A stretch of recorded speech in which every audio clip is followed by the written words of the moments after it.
خدا باپ کے زندہ اور جلالی کلام میں سے زندگی برا کلام پالوس رسول کا پہلا خط کرنتھیوں کے نام، اس کا 16 باب 1 سے 24 آیت مبارکہ تک۔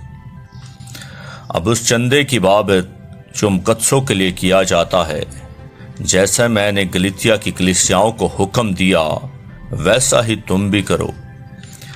ہفتے کے پہلے دن تم میں سے ہر شخص اپنی آمدنی کے موافق کچھ اپنے پاس رکھ چھوڑا کرے، تاکہ میرے آنے پر چندے نہ کرنے پڑے، اور جب میں آؤں گا تو جنہیں تم منظور کرو گے ان کو میں خط دے کر بھیج دوں گا کہ تمہاری خیرات یروشلم کو پہنچا دیں، اور اگر میرا بھی جانا مناسب ہوا تو وہ میرے ساتھ ہی جائیں گے، اور میں مقدونیہ ہو کر تمہارے پاس آؤں گا، کیونکہ مجھے مقدونیہ ہو کر جانا تو ہے ہی، مگر رہوں شاید تمہارے ہی پاس، اور جاڑا بھی تمہارے ہی پاس کاٹوں، تاکہ جس طرف میں جانا چاہوں تم مجھے اس طرف روانہ کر دو، کیونکہ میں اب راہ میں تم سے ملاقات کرنا نہیں چاہتا، بلکہ مجھے امید ہے کہ خداوند نے چاہا تو کچھ عرصہ تمہارے پاس رہوں گا، لیکن میں عید پینتیکوست تک افسس میں رہوں گا،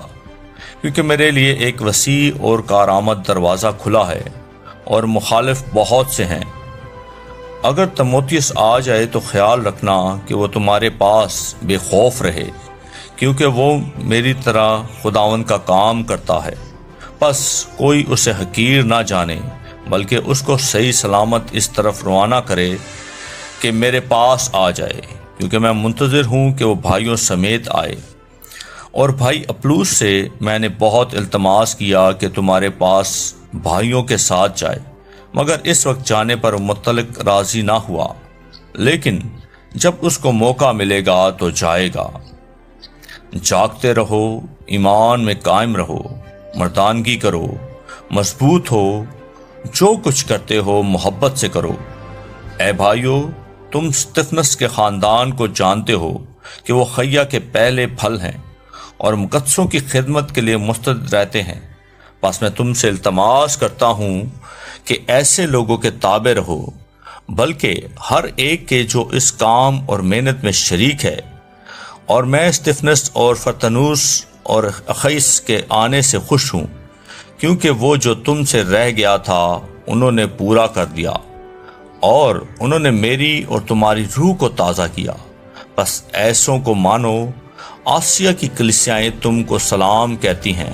اکولا اور پرسکا اس کلیسیا سمیت جو ان کے گھر میں ہے تمہیں خداوند میں بہت بہت سلام کہتے ہیں۔ بس سب بھائی تمہیں سلام کہتے ہیں، پاک بوسہ لے کر آپس میں سلام کرو۔ میں پالوس اپنے ہاتھ سے سلام لکھتا ہوں۔ جو کوئی خداوند کو عزیز نہیں رکھتا ملعون ہو۔ ہمارا خداوند آنے والا ہے۔ خداوند یسوع مسیح کا فضل تم پر ہوتا رہے۔ میری محبت مسیح یسوع میں تم سب سے ہے۔ آمین۔ پاکلام کے پڑھے اور سنے جانے پر خداوند کی برکت ہو، خداوند کا شکر ہو۔ آمین۔ اس زندہ اور جلالی کلام کو زیادہ سے زیادہ شیئر کریں تاکہ لوگ سن کر برکت پائیں۔ آمین۔